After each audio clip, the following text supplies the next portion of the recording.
just recheck. Recheck.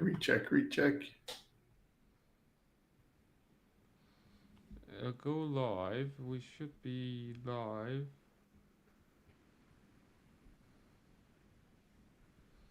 Why isn't it going live? I don't know. Can you try and look up our channel on your YouTube just really quick on your screen? Yep. Yeah, well, we are live, it looks like. Yes, we are live, Mike. We are live.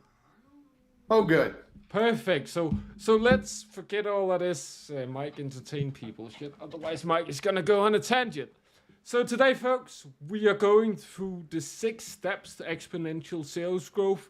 If you want the PDF we talk about, check out the link down below. So first of all, me and Mike, we actually know each other back from sales, which is why this is kind of natural for us to do it. This is our first live. And both of us love selling in the right way and despise the people that sell the wrong way. As you will probably, yeah, that's what I want to do to him. But you can't, because even America is going to put you in jail for that shit. Too bad. Yeah. Too bad. We need Viking law back. Then if you scam somebody, oh no, at your own risk, Yeah, that's it for you, buddy. So you're gonna see more about what I mean by that. Just quickly, it's like sell with good intentions or sell with no intentions and bad morale. That's kind of what I'm referring to. Do you have something you want to say before I take us on to the first subject, Mike? So we'll be covering the 6 principles to exponential sales growth, as Moss said. And I want to add on to what he just said about selling with the right intention. When we sell something to somebody, it has to be because we are convinced it's going to help them. It's going to make things better, improve their business. If you're not convinced of that 100%, then you're just selling the wrong intention, because you're just selling to make a sale. And they're going to figure that out. And that's never going to be good for you. So just, if it's not a good fit for them, don't sell it to them. Exactly what Mike said. If you wouldn't sell it to your mom, if she needed it, put that in the sentence.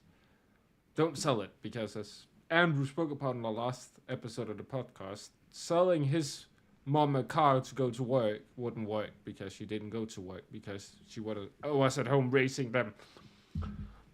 So it's not that they don't need the product, it's just you need to reframe what they need the product for. So the first step, or the first thing I would like to talk about, is a strategic sales process. And I'm not referring to like this whole exponential big process with a bunch of steps. You want to make as little steps as possible, and you want to make it as easy as possible. If any of you have been taught lean before, that's a very good methodology to shorten it down, doing it the same way. But you want to also pre-sell your client, because if any of you have done cold calling, you will know there's a massive difference between leads and how cold they are and how easy they are to work with. It's much easier to sell to an existing customer an add-on service than selling, for example, a completely new or a different service from a different supplier than they're currently at. That's much harder because there's no trust there. So what I mean, especially when I say strategic sales process, is you want to put in some trust-building factors into that. Yeah, people need to know who we are, what we're doing, why it matters. And we do it at Company Savers. We encourage everyone to do it. Give, and don't give for the purpose of trying to get something or try to get in. What you're giving for is to increase the amount of good in the world. If you're not altruistic, if you don't have the desire to help people, for the love of everything, get out of business and go work for somebody else, please. But people who run businesses should have an innate desire to see more good things happen.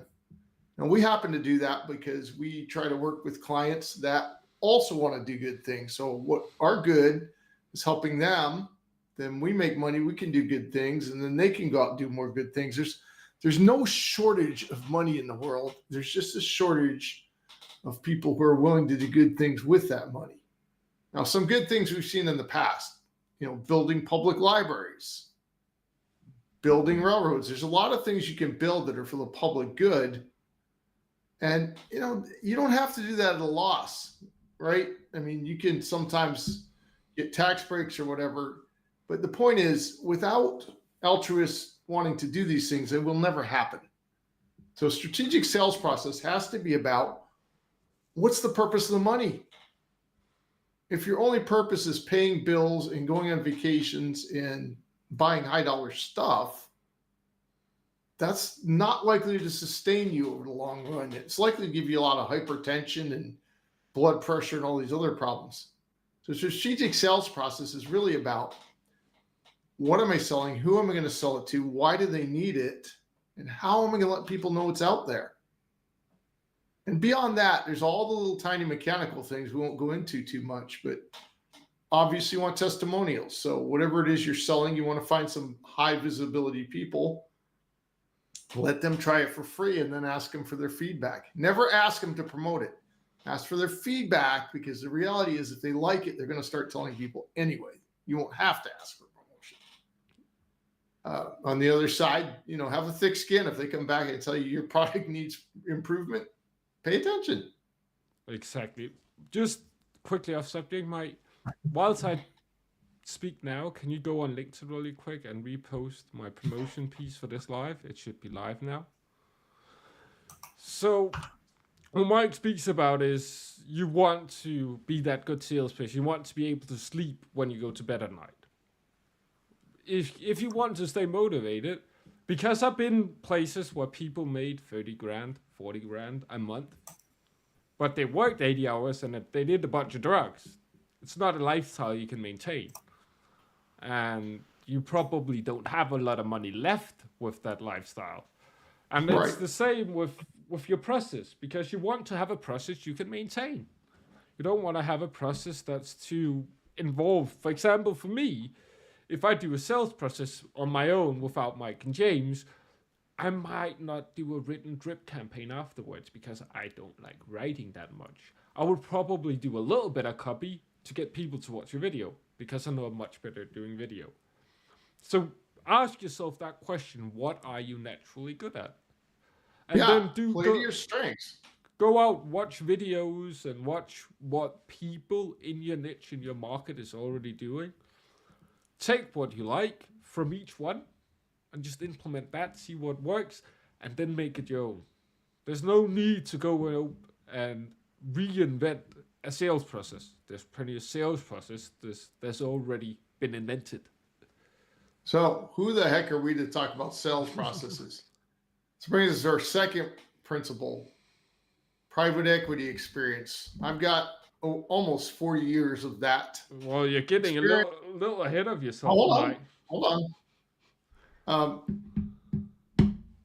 But when you've closed as many deals as we have, when you've analyzed literally hundreds of companies, you begin to see, if you're paying careful attention, you begin to see startups and early stage companies and smaller companies making the same kinds of mistakes right before they go out of business. And you see the successful ones doing the same kinds of things.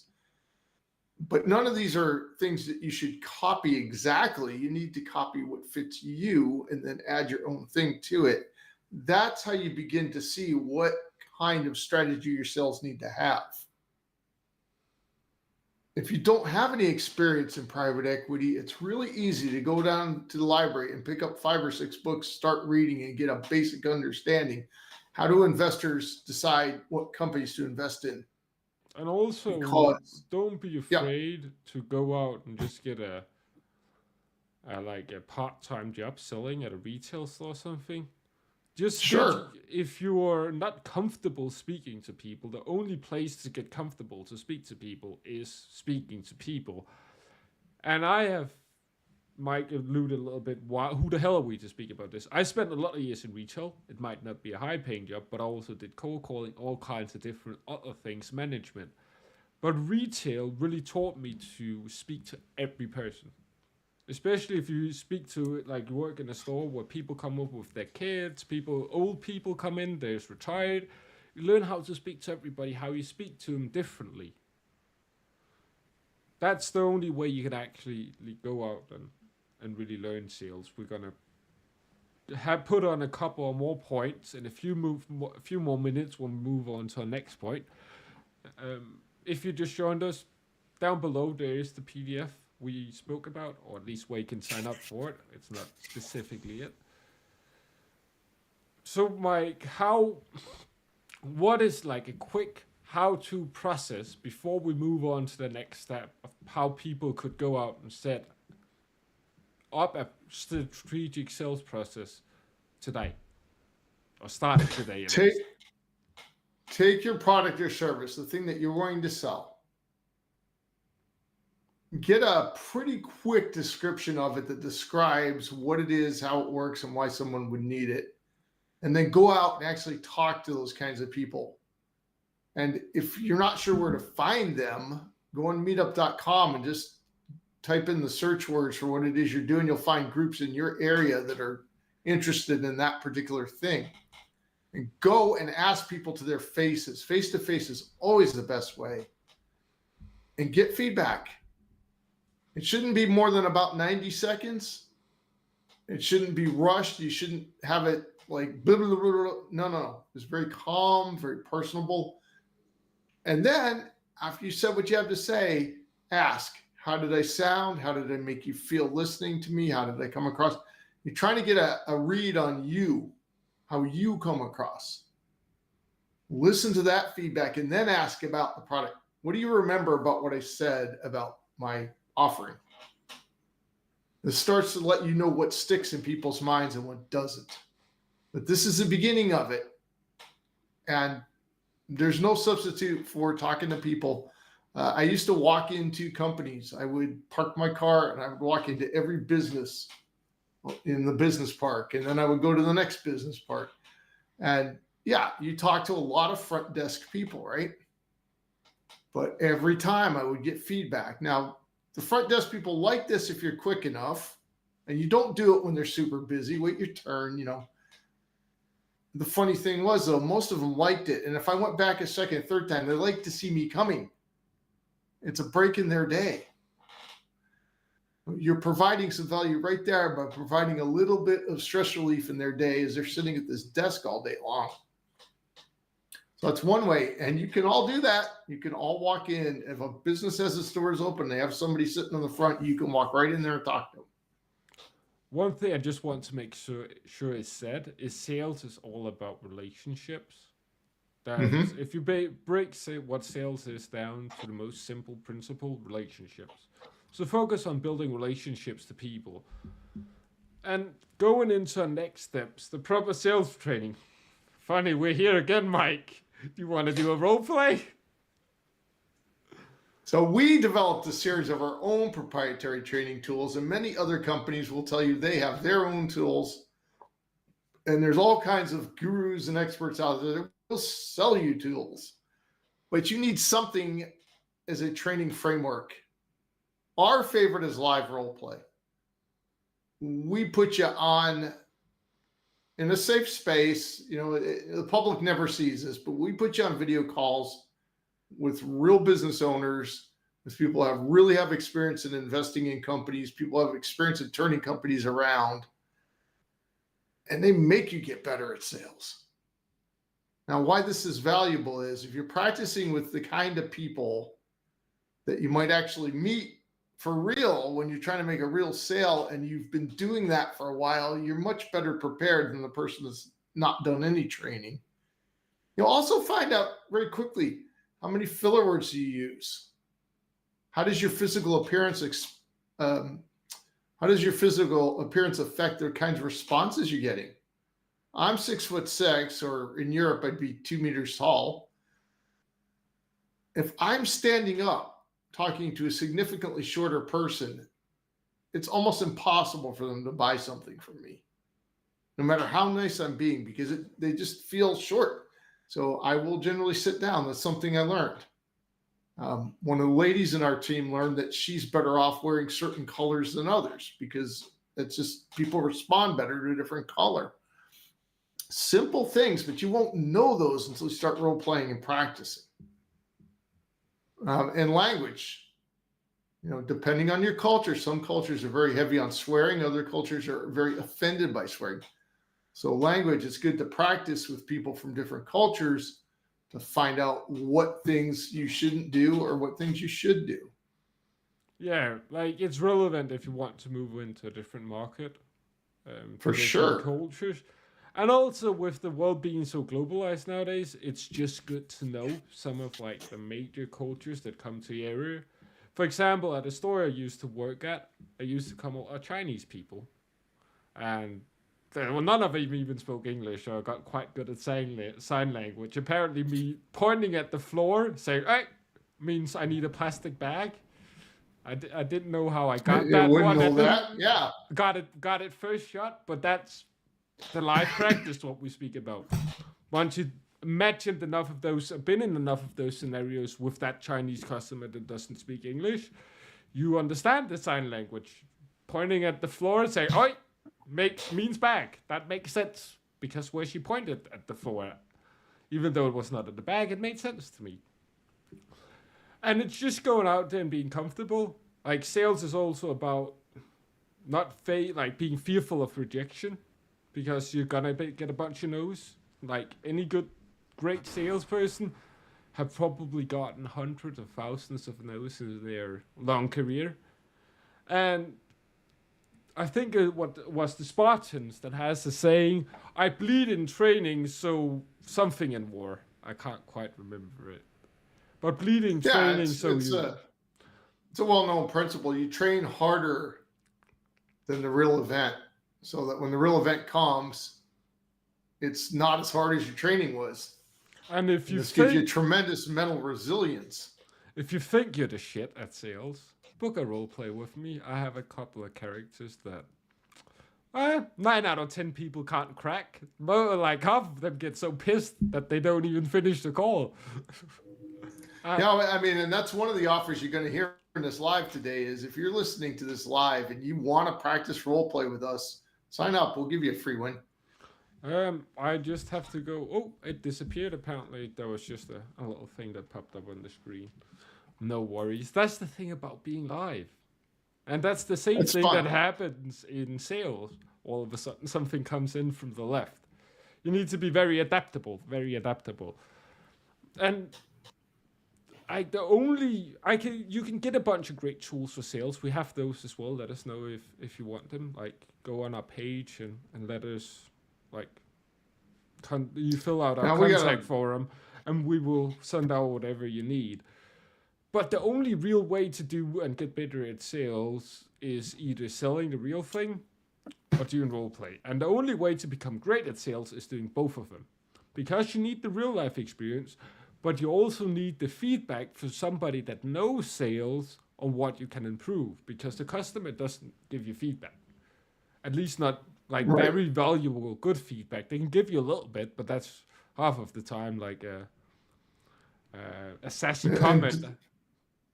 Don't neglect the people that say no. The people that say no will often give you better. I don't mean more comfortable. I mean better. The feedback you need. From the person. Yeah, because the person that said no, many times the feedback will sound negative to you because that's what they're experiencing. And it's not on them, it's on you. You evoked a negative emotion in them because of the way you were doing the sale. Fine, learn from that. Why did it feel negative for them? Ask the question.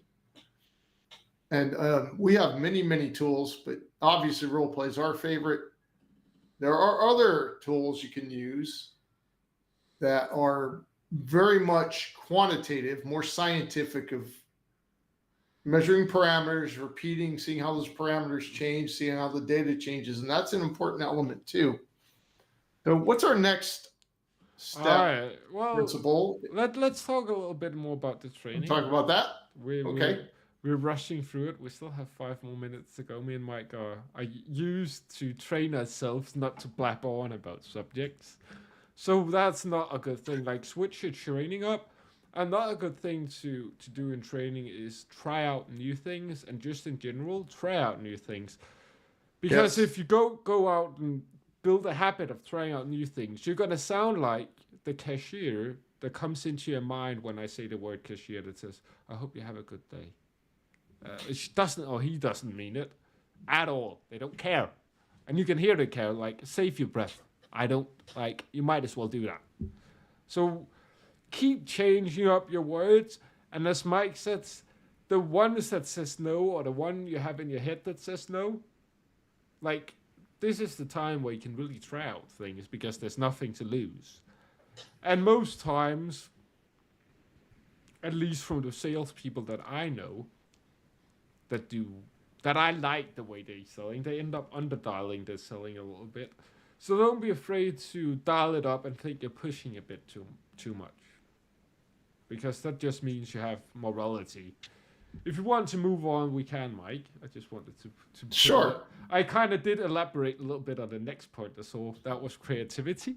That is Creativity. going in and saying new things. So I will elaborate a little bit. I'll let you elaborate a little bit on how I think most of people. you are already doing this. You already watch TV at some level.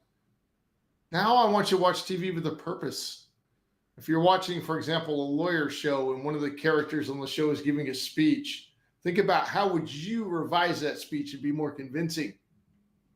If you're watching a drama where the drama is always about conflict and resolution, that's the essence of a good dramatic story. But as the characters are interacting, think about how would you have changed what that character said if you were the scriptwriter. This starts to build in your mind a little bit of creative thinking so that when you're talking to someone in person, it's more natural for you. And you have to develop the ability to listen very carefully, then think, then reply. There's nothing wrong with saying to the other person, I'm not quick at replying because I like to think about what you're telling me first. So tell them that. That gives you a little bit more time. So they say something because you've been kind of working this creativity muscle with your TV watching. Now you're like, I know what my gut tells me to respond, but how would my favorite TV person respond if I was writing the script? And with your brain thinking in that way, you'll start thinking of things that are 100% true, that are moral and ethical, and you won't have to worry about ever making a mistake because what you're saying is true, which is super important. And people know, they know when you're lying. They can tell. They might not know right away, but they're going to figure it out. And so this is part of creativity. Another huge part of creativity at our company is we put people through exercises. There are many times, and we do it to ourselves as well.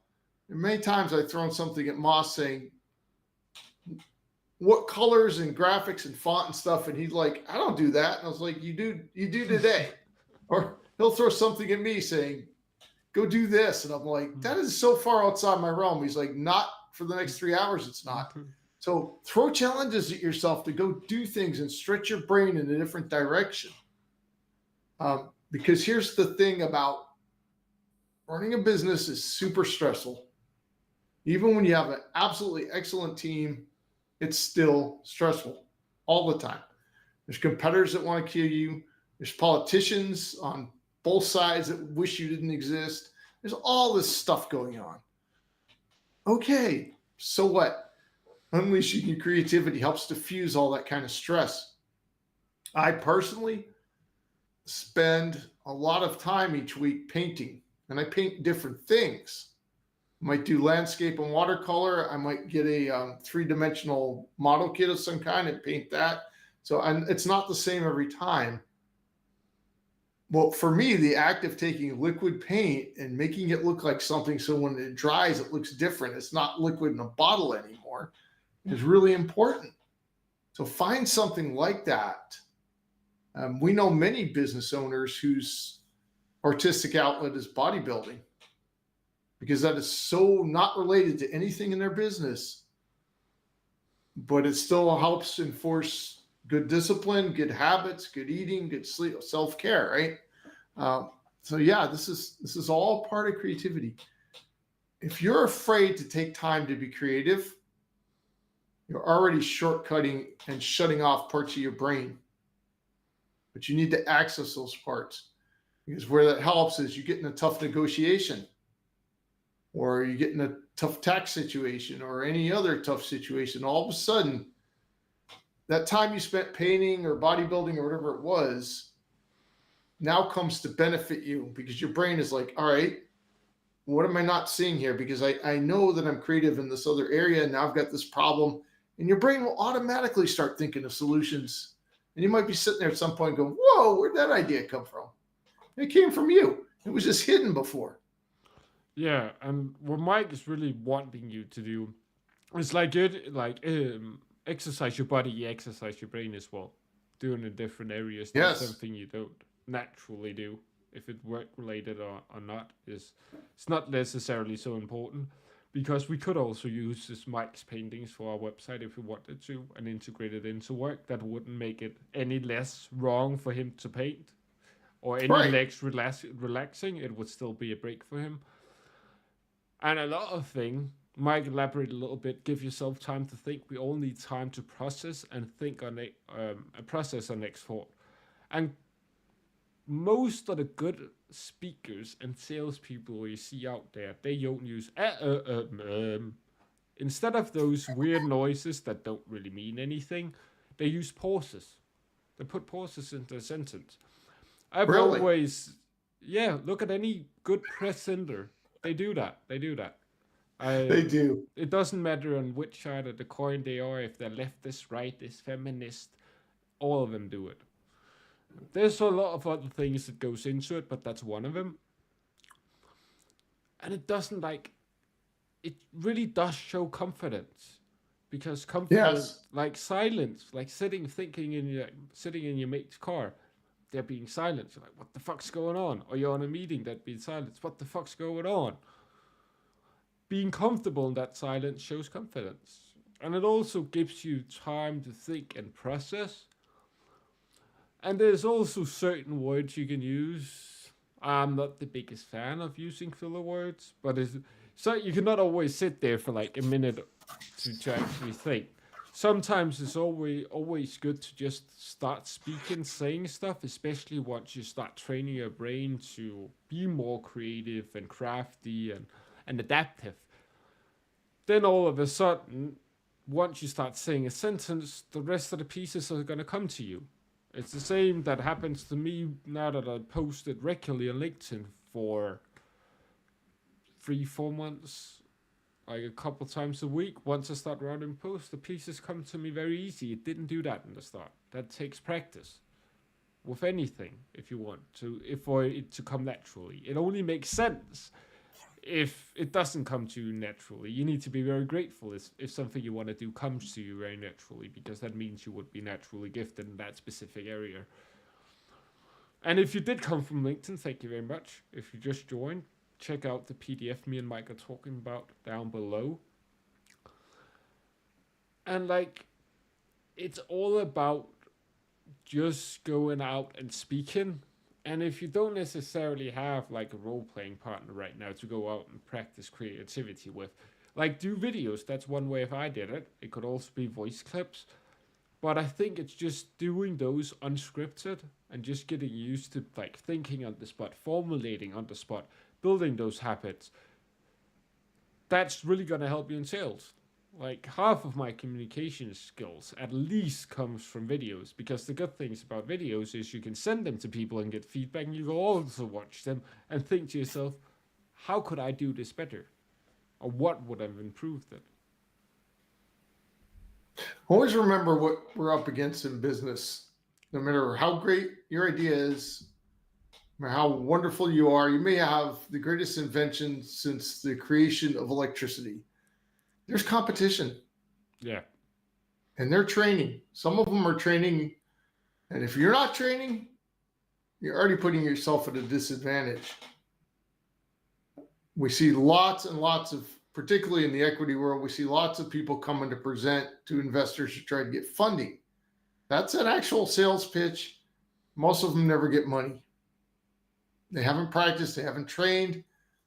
They may have memorized what they're doing and they may have copied someone else's format, but they don't really know how to present themselves and their vision in a way that makes sense, that's attractive to people with money. Because, and when you're in that situation, you don't have much of a relationship. You have enough relationship that you got in there. Beyond that, you don't really have anything because you don't really know who's sitting there most of the time. You've got to have done training. You've got to have had some practice. You've got to have role played or you're just not going to get anywhere. No, you got to have that confidence and build up that naturally confidence in yourself that you can do this. And the only way you can prove it to yourself is by doing it. Go do it. I found out I also elaborated on our next subject of the PDF. It's relationships. I kind of did talk about sales is relationships. And this is one thing I would consider myself, my stronger point when it comes to sales, is building those relationships. That goes back to the retail as well. I'm just good at speaking to people. Like for me, if I have a 45-minute call, I aim for about 30 minutes of that just being chatting it up, having a good time, building that relationship. Then we can talk about how we can benefit each other, business, all of that, and selling. We do that for the last 15 minutes. It's much easier to sell to a person that's already trust you. Much, much easier. And there are some... there's some... Yeah, this is the fun of live. Yeah, I'm going to take it right now. Just do a quick little pitchy pitch. If you think like this whole sales process is really confusing, do reach out to us. That's just what I wanted to say. Yeah, for sure. We're doing this live for you guys and girls. So yeah, contact us. It's super easy to practice building good relationships in ways you might not think of, which is why we just talked about creativity. All right, so I'm work from home, I'm out in the town, blah, blah, blah. I got to go to the grocery store, I got to do this and that, but I never really hang out with groups of people much. How do I learn to build relationships? It's super simple. At some point, you are probably going to walk into a grocery store to buy food, or you're going to go into a store to buy clothes or whatever.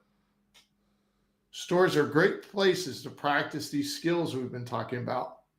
So if you walk into a store, you go to get your shopping cart, don't just grab that cart and get going. Look behind you to your side. Who's coming through that door after you? Most of the time, there's somebody there when I go, and I'll take that first cart and I'll give it to them. It's like, hey, could you use a cart? Oh, thanks. You might not think that's a big deal, but you do that to enough people during the week, and it starts to build this mentality in your own mind that it's easy to talk to people. That's what starts to build up. So then when I go to talk to somebody that something that actually matters for a sale, it's so much easier to start. And it's so much easier to talk to gatekeepers and people whose job it is to keep you out because you've built this habit. Another thing that I trained my kids to do when they were small, if we were being in line at the store and you're waiting for the cashier to check you out, and you've got to be cognizant with this one, pay attention to who's behind you really. But if it looks like maybe an older person, or it's a parent that has a little baby in their arm, or somebody that's weighted down, or maybe they're on crutches, whatever, you ask them, it's like, hey, would you like me to unload your cart and put the stuff up on the conveyor belt for you? Well, I'll tell you, when my kids were doing that, nobody ever said no. And so they developed this habit of asking how they could help people. And now as an adult, my kids are grown, I still pay attention, but I'm paying attention to a different category. Like if the person behind me looks healthy and they look like they don't need help, I don't even ask that because it might get a little weird. But I look for the people who don't look like they're going to have a good time unloading, and I ask them if they want help. They always say yes. So what this is building in your own practice of, you're actually being grateful, even though you might not recognize this as gratefulness. It's gratefulness that you have the opportunity to help someone else. And building that into yourself translates into your sales calls. You're grateful that you got this person on the phone. They're able to share what you're offering. Yeah, and another thing I love that you touched upon is putting value in front of the sale. How can I add value? Yeah. Who can I connect this person to? Because people get attracted to that. It takes time, but visualize for yourself how powerful it is. It would be in like 20 years if every call you took, you could make money from it because you could connect to people. And because you're the connector, you get a commission every time. So basically, every time you're on the phone, you're making money. If the bank's running low, you just look through your network Pretty much. a little quick. That's my vision from network. I'm definitely not there yet, but it's just like practicing. Like, I love reaching and connecting with podcast hosts because a lot of entrepreneurs and people that I meet love to come on podcasts. And it's not every entrepreneur that's a good fit for a podcast necessarily, because they maybe talk a lot more about the mindset stuff than we do, and the not physical stuff. We like to have that at least fill 50% of our content is how to actually apply this in real life, or how it's applicable in real life and work, stuff like that. So if I have a connection of podcasts, I can refer people and go to, they have a great time. It's like, oh, made me meet this great person. And if there's another thing I've learned is human nature loves to give but hates to take. So people, if you provide value, they nearly feel obligated to provide value back. And this is also the reason, if you've already been out there offering your service for free, you get a lot more no's than you would think logically. It's because people are afraid of owing you something in some of the cases. Yeah, they are. But ask the question and make it simple to them. Like, I'm offering you this service for free. What is it that you're afraid of happening? And then they will run you through a bunch of the pain points that a person that started off charging for their service never found. And there's another way to apply this exact same principle. Let people help you. One of the great failings that we see in companies is the inability and the unwillingness to accept help. So don't do that yourself. Nobody can be successful all by themselves. You know, as Arnold Schwarzenegger famously said recently, he was on a talk show and they said, well, you're a self-made man. He goes, I'm not a self-made man. Millions of people went to see my movies. Millions of people voted me for governor of California. If I was a self-made man, I would have done that by myself. And he's right. He's right. None of us are a self-made person. Allow other people to help you. There's a couple reasons for this. Even if you think you don't need the help, that's fine, but let them help you. So it could be, you could be the person in line at the grocery store. Someone turns around and says, hey, can I unload? You say, okay. Or some kid's coming down the street and he's like, hey, can I shovel the snow off your sidewalk? You go, okay. If you let people help you, it's going to develop in yourself clarity of thinking about how to build relationships and how to listen to pain points. You might not see that right now, but the more you do it, the more it'll become obvious. And then when you're in an actual sales call and you're listening and you're trying to figure out what the pain point is, you don't have to work so hard. You're already attuned to receiving as well as to giving. And what that does is it lets you really, it's not scientifically quantifiable, but it lets you have this idea, all right, I think if I let that person give me this, then I might be able to figure out what's behind it. Why are they giving me that? And you're not looking for weird motives. You're looking for like, if they're giving that, it means they think it's something important that they have, that they can give. So what's their driver? What's their altruism behind that? And think of that in a good way. We know there's a lot of scammers out there. We've been scammed. There's a couple scammers Moss and I would love to roast over an open fire, but that's illegal. So moving along. Use a little bit of common sense. I mean, it's a bit brutal. People can't people can't scam you if you don't give them your bank information. Very true. People Very can't true. scam you if you don't pay for something with money. So get to know them first. If something sounds really great, that's even more reason to wait a little while. And We get it. keep asking in about those things and until Yeah. like keep asking why is that, why is that, why is that. If people get through 5 of those, you can be pretty damn certain that they're legit, because And they should be able to show you a track record. most people will start waffling on the second. Easily. Most people. And you'll hear some pretty you may not be aware that these are ridiculous objections, but you'll hear some pretty ridiculous objections like, oh, sure, there's a lot of crazy people that pay us all that money. It's like, no, there's not. That's a reverse psychology trick, but I've seen a lot of people use it. It's baloney. Another one is, well, you better do this now because we're going to close the window. It's like, no, they're not. Why are you going to close the window? They're not going to close the window. So yeah, it's those are things you hear. And obviously, I think every adult should be aware of this already, but my gosh, it seems like some aren't. Don't take a lot of these conversations offline to a local physical place unless you really know that person. For Pete's sakes, use some common sense, please. And just before we jump on to the next point, how much does this sentence make? We close all the deals we get on. I have so many calls, so we will close the window in 2 days. Well, if you're making all of this money, why the fuck are you closing the window, mate? Sounds like bad business. Exactly.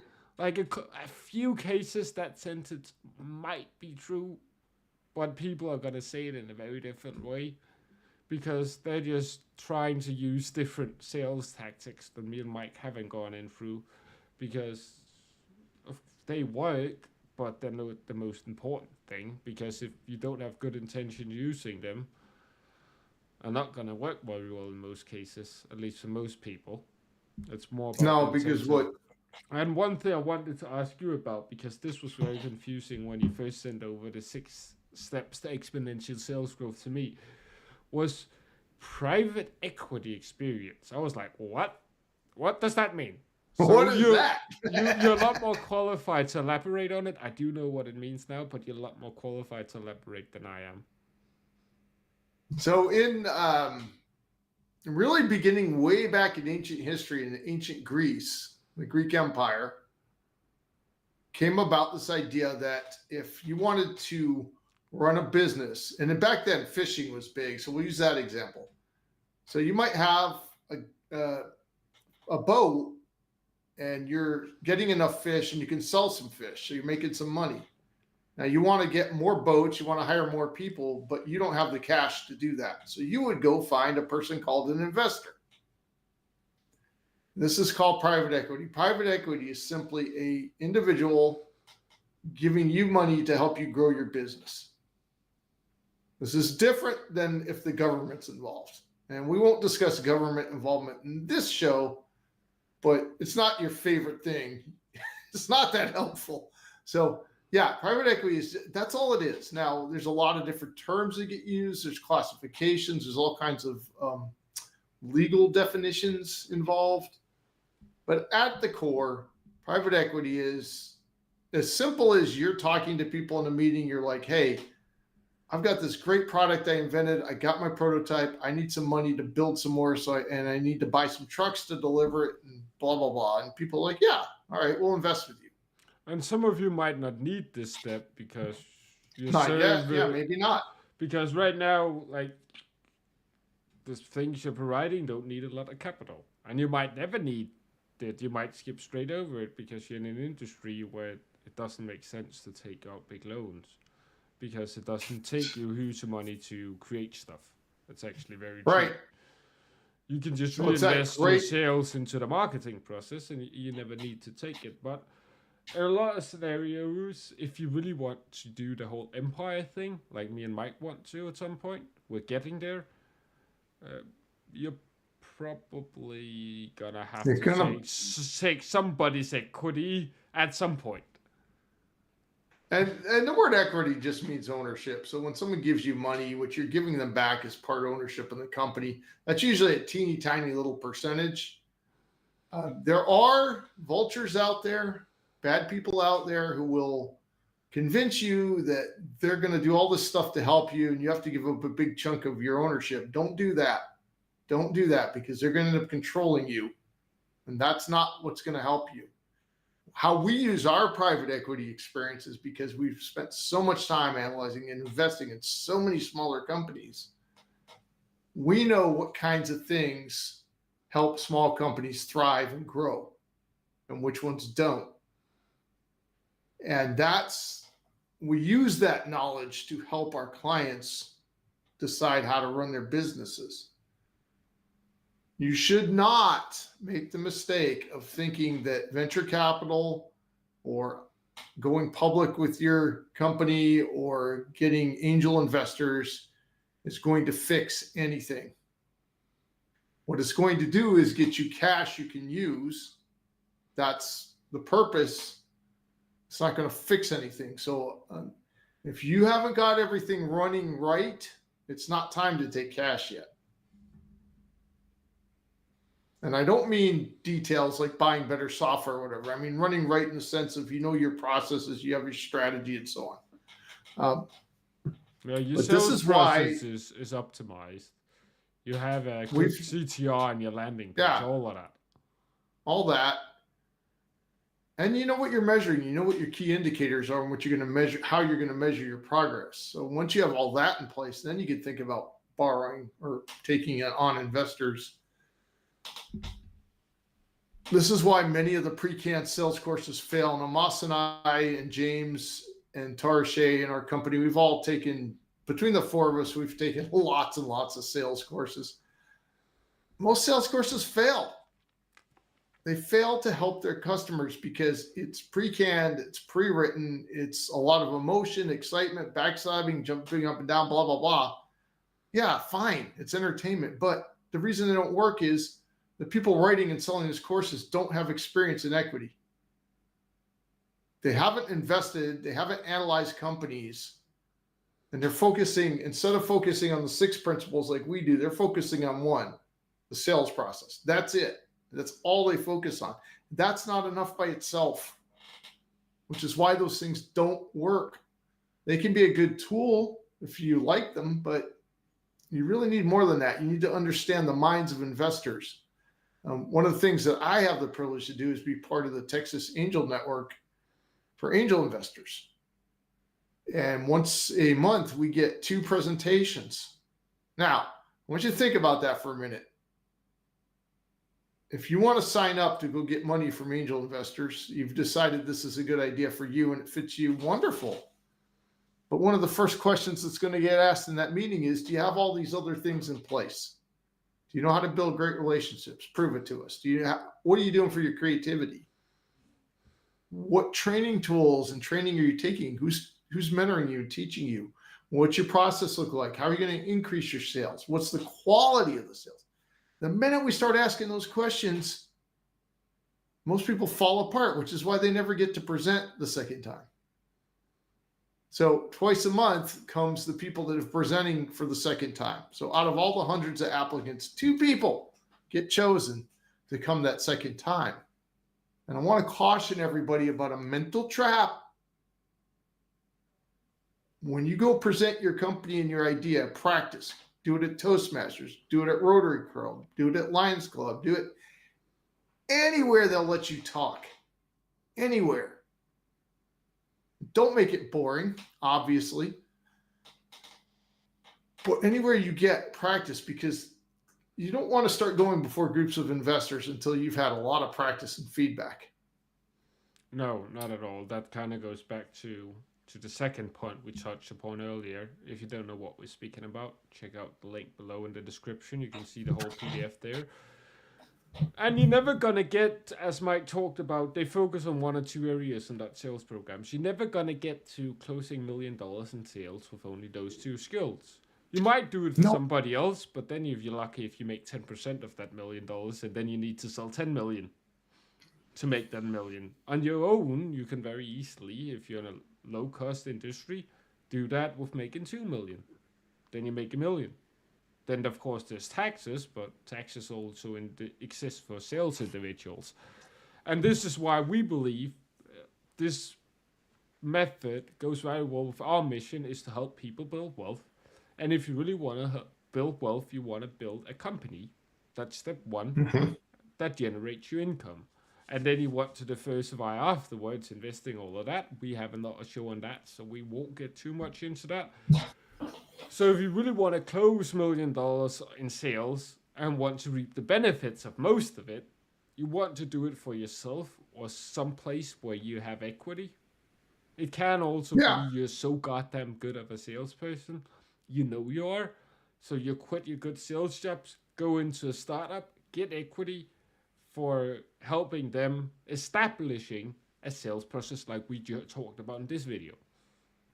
Like, having that skill of developing a sales process is not something a lot of startup owners over here in Denmark have, at least not what I see. I see a lot of questions that could be answered with this webinar about their sales process and how they would actually go about it. So having that skill could basically get you in with any company. Yeah, for sure. Because most of the people that I have seen not even get very far in business, they don't get far because they don't ever think about how to have a sales process. And if we try to help them understand, or someone else tries to help them understand, they just reject it because they have an idea of what sales is. But sales is not usually what most people think. It's really, as we've said, it's building relations. This is being honest, being who you are. Everybody has had negative sales experiences. Everybody. Even starting as a little kid, you might try to convince your mom to let you have that third cookie, even though you stole one already. Sounds like you don't relate to. But that's a case where you don't do a very good sales job because you're a little kid. But everybody tries this kind of thing. It's like, that's not what it's supposed to be. For me and Moss, our favorite way to make a sale is we've spent time, we've gotten to know the person. We found ways we could help them for free already. So we're already shown that we have that altruism and that heart to do good. And then it feels good to say, hey, we got this bigger thing that actually costs some serious money. What do you think? That's much better than just going in there trying to sell a high ticket item right off the bat. And I do want to caution people, particularly you younger people, 18, 19, just coming into this world. There's a lot of background noise in the media. You need to learn to just turn that crap off. People are never going to reject you because of what you look like or what you're wearing or, any of these factors. What they're going to reject you for is how you make them feel. So you can have a method of clothes or hair or whatever it is that's radically different from that other person. But if you make them feel good about talking to you, they're going to keep talking to you. Yeah. So think about creating the good emotion. If you watch a lot of TikTok, this is going to turn your brain to the direction of everybody better listen to me. And I've got, a couple of minutes and blah, blah, blah. You don't want to be in that mindset because you will never get anywhere with that mindset. That reminds me of a friend of mine was a police detective here, and they had a big organized crime and problem. They knew that these mobsters were in this one house. So the police surrounded the house, and they had the shields and the riot gear and the tear gas, all the stuff like on TV, right? Well, my friend was in charge of the scene. So he got there. These guys are all lined up like this. He's like, no, take all that crap, go down around the corner, put it back in advance, and come back here just with your bare faces and no body vest. Just come back here looking like normal cops. And he goes, just do that. So now he created this visual for the bad guys. The bad guys know they're surrounded, right? They're not. These aren't your average dumb bad guys. These are mobsters. They got a little bit of awareness of what's going on. But he said the first thing that happened when they came back looking like normal cops, then he was able to start talking to the guys in the house, because before they wouldn't even talk to him. Then he says to them, hey, you guys can surrender and come out of there now. And if you don't, I'm going to cut off the water, the electric, the gas, the food. I'm going to cut off everything. So your toilet's going to back up in about 4 hours. Now, this is Austin, Texas. Most days here, it's really hot. So sure enough, it took about 2 hours and they came out and surrendered. The reason I'm sharing this example, like, that's a perfect sales job. In this case, his client was the people in the neighborhood that needed safety. He couldn't let what they were doing in this house keep happening.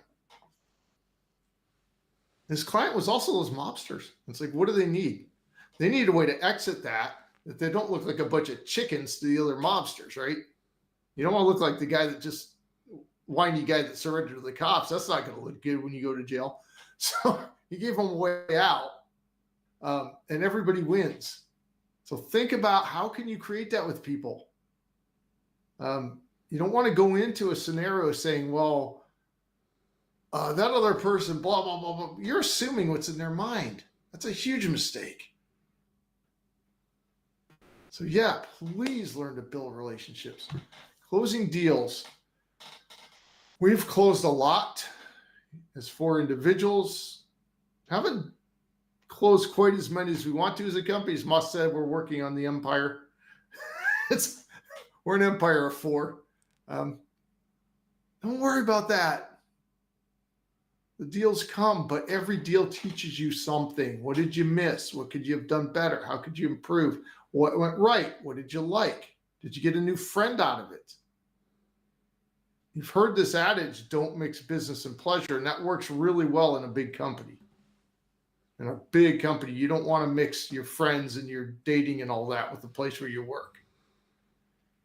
As solopreneurs, as smaller companies, you want to develop a level of friendship with your clients, because things will eventually get rough at some point. Something's going to go wrong. It always does. But if you've developed a level of friendship, if you've taken the relationship that Moss talked about and you've developed a little more, when things go wrong, it's much easier for you mentally to go say, hey, this went wrong. I'm letting you know about it. I want you to be the second one to know, because I was the first one to know. And here's what we're doing. Here's what we're doing to correct that. That makes it so much, and it makes it a lot easier for them to accept that too. Yeah, transparency is a great tool. Yeah. Like, be as transparent as possible to make it sound a little bit crazy as well. Then people are more likely to believe you. That's not a great tip I picked up along the way. Yeah, for sure. I used to ask people, why do you, and you can do this anywhere, the same idea works. I would be in the sandwich shop. Okay, who supplies your bread? Why did you pick them? Why do you keep using them? And I would find out. And then I would ask the same question at other stores I was in. And then when I started working as a younger man, I would go into big companies. Okay. And you always be telling them you don't sell the thing, right? It's like in the rocket business, I would go up and say, well, actually, I work on guidance systems and navigation systems. So I don't sell copy or paper, but I was just wondering, how do you guys decide who to get your paper from? Why do you keep using them? If someone else wanted to sell you different paper, what would they need to do? And the minute somebody realizes you're not trying to sell them something, they'll tell you everything. It's because they like to talk. I think that's a great point to close up on, Mike, because that's a crucial thing. So we touch upon a few crucial things about sales besides the 6 steps. Check out the PDF down below, 6 steps to exponential sales growth. Last time you're gonna hear me say that today. The tongue twister. Yeah, it definitely is, especially at this time. It's about 12 a.m. in Denmark at this point. But yeah, relationships, go out, build relationships, be transparent, go in there with good intentions. I would say that's the 3 main key takeaways I would give to everybody listening, especially if you joined a little bit late. And definitely post your questions. We answer every question. We respond to every email. You're not going to hear from a bot. You hear from us.